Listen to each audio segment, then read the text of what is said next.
ഇന്ന് നമ്മൾ തയ്യാറാക്കുന്നത് വളരെ ടേസ്റ്റി ആയിട്ടുള്ള ഗ്രീൻ ബട്ടർ ചിക്കനാണ്. അതിനായിട്ട് 3-4 പച്ചമുളക്, കാന്താരി, ഒരു സവാള അരിഞ്ഞത്, 1 ടീസ്പൂൺ ഗരം മസാലപ്പൊടി, 1 ടീസ്പൂൺ മല്ലിപ്പൊടി, വെളുത്തുള്ളി അല്ലികൾ മുഴുവനായിട്ട് ഒരെണ്ണം പൊളിച്ചത്, 1/2 ടീസ്പൂൺ മഞ്ഞൾപ്പൊടി, 1 കഷ്ണം ഇഞ്ചി, 1 ടീസ്പൂൺ കുരുമുളക് എന്നിവ മിക്സർ ജാറിലെടുക്കാം.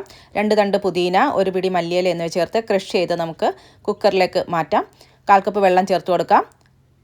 കുറച്ച് കറിവേപ്പില, ഒരു തക്കാളി പേസ്റ്റാക്കി എടുത്തത് ചേർത്ത് കൊടുക്കാം.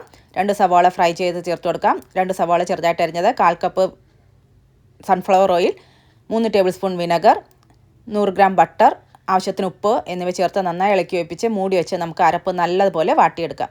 ഇതുപോലെ ആയിക്കഴിയുമ്പോൾ ഉപ്പ്, മഞ്ഞൾപ്പൊടി, മുളക് പൊടി എന്നിവ പുരട്ടി വെച്ചിരിക്കുന്ന 1.5 കിലോ ചിക്കൻ ചേർത്ത് നന്നായി ഇളക്കി വെപ്പിച്ച് മൂടി വെച്ച് നമുക്ക് ചിക്കൻ നല്ലതുപോലെ വേവിച്ചെടുക്കാം. ഇനി നമുക്ക് നന്നായി ഇളക്കി വെപ്പിച്ചെടുക്കുക.